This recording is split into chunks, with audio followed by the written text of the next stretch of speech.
In today's video, I'm going to teach you how to publish your Outlook web calendar and copy the ICS link. If you need to share your calendar with another app, a website, or someone who needs a subscription link, Outlook Web makes this pretty simple. In this walkthrough, I'll show you exactly where to go and what to look for, so you can publish your calendar and copy the correct ICS link without any confusion.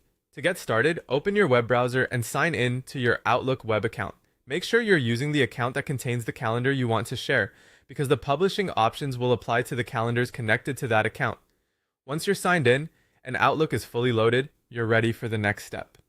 Now look for the settings icon, which is usually displayed as a small gear near the top right area of the Outlook web page. Click it to open the settings panel. From there, you'll need to access the full calendar settings. Navigate to Calendar and then find the section labeled Shared Calendars.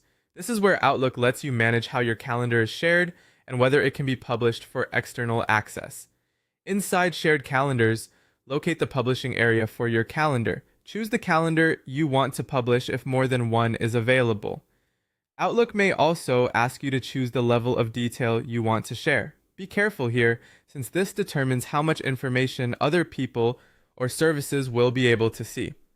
Once you've selected the appropriate option, publish the calendar. Outlook will then generate sharing links for you. After the calendar has been published, you'll see a generated ICS link. This is the link most commonly used for calendar subscriptions in other platforms and tools. Copy that ICS link carefully.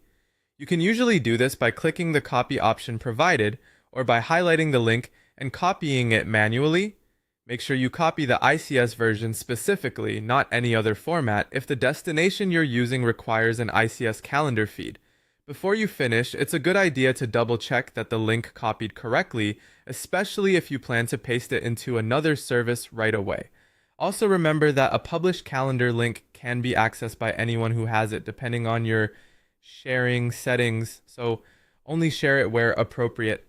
And that's it. Once you've logged into Outlook Web, gone to settings, then calendar, then shared calendars, published your calendar, and copied the generated ICS link, you're all set to use that calendar wherever you need it.